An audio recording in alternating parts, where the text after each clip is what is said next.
ஓவிய வணக்கம். நேபாள் பெருந்துயரம் அவ்வப்போது வெளியாகக்கூடிய தகவல்கள் என்ன நடக்கிறது என்பது மிகப்பெரிய ஒரு கேள்வி எழுப்பியிருக்கிறது. இந்நிலையில் தான் மீட்பு பணிகள் 4வது நாளாக புதன்கிழமை என்று இந்த நிகழ்வு நடைபெற்றது. அதைத் தொடர்ந்து 4வது நாளாக இந்த மீட்பு பணிகள் நடைபெற்று வருகின்றது. இடையில் நேற்று ஒரு நாள் இந்த மீட்பு தற்காலிகமாக நிறுத்தப்பட்டது. அதாவது எதற்காக என்றால், அந்த பகுதியில் ஏற்கனவே பெருவெள்ளம் ஏற்பட்ட பகுதியில் உருவாகி இருக்கக்கூடிய இயற்கை ஏரியின் தடுப்புகள் உடைவதற்கான அபாயம் இருப்பதாக கருதி உடனடியாக மீட்பு பணியில் நிறுத்த வேண்டும் என்று நேபாள அரசு தெரிவித்தது. அந்த அடிப்படையில் மீட்பு பணிகள் தற்காலிகமாக நிறுத்தப்பட்டு மீண்டும் இந்த மீட்பு பணிகள் தொடங்கப்பட்டிருக்கிறது. இந்த நிலையில் தான் தற்போது வரையிலும் பலி எண்ணிக்கை என்பது 600 நெருங்கியிருப்பதுதான் மிகப்பெரிய பேரதிர்ச்சியாக பார்க்கப்படுகிறது. ஆங்காங்கே தோண்ட சடலங்கள் என்பது கண்டெடுக்கப்பட்டு வருவது காண்போருடைய நெஞ்சை அதிகளங்க செய்கிறது என்றே சொல்லலாம். இன்னும் உயிர் பலி என்பது அதிகரிப்பதற்கான வாய்ப்பு அதிகமாக இருப்பதாக தான் பார்க்கப்படுகிறது. இந்த நிலையில்தான் இந்தியர்கள், குறிப்பாக தமிழகத்தில் இருந்து சென்றவர்களில் 21 பேர் பத்திரமாக திரும்பி இருக்கிறார்கள். மற்றவர்களே என்ன என்பது கேள்விக்குறியாக இருக்கிறது.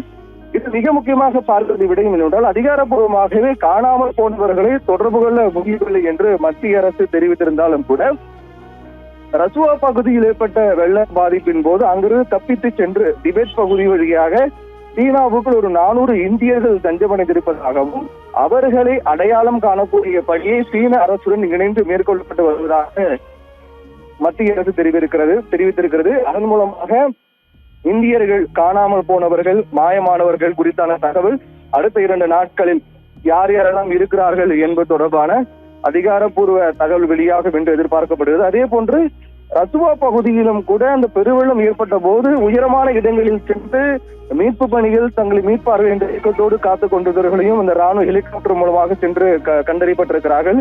அங்கும் சில பேர் ஆங்காங்கே கும்பலாக தஞ்சமடைந்திருக்கிறார்கள். மீட்பு தங்களிலிருந்து காப்பாற்றுவார்கள் என்ற இயக்கத்தில் காத்திருந்தார்கள்.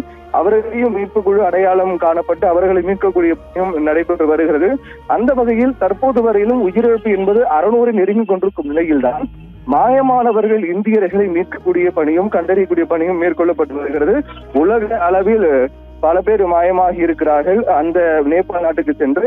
நிலையில் குறிப்பாக இந்தியர்கள் சீனாவில் ஒரு 400 இந்தியர்கள் பாதுகாப்பாக இருக்கிறார்கள் என்றும் அவர்கள் யார், எந்த ஊரை சேர்ந்தவர்கள் என்பதை அடையாளம் காணக்கூடிய பணி நடைபெற்ற வரையில் 2 நாட்கள் இது தொடர்பான அறிவிப்பு வெளியாகும்.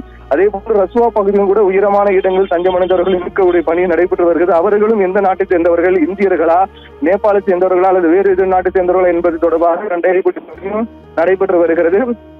இந்த நிலையில் தான் தற்போது வரையில் 4வது நாளாக புதன், வியாழன், வெள்ளி, சனி என 4வது நாளாக மீட்பு பணிகள் நடைபெற்று வருகிறது. இதற்கிடையில் மீட்பு குழுவுக்கு சவால் கொடுக்கும் வகையில் நேற்றைய தினம் அந்த இயற்கையான உருவான ஏரியின் தடுப்பு என்பது உடைந்தது.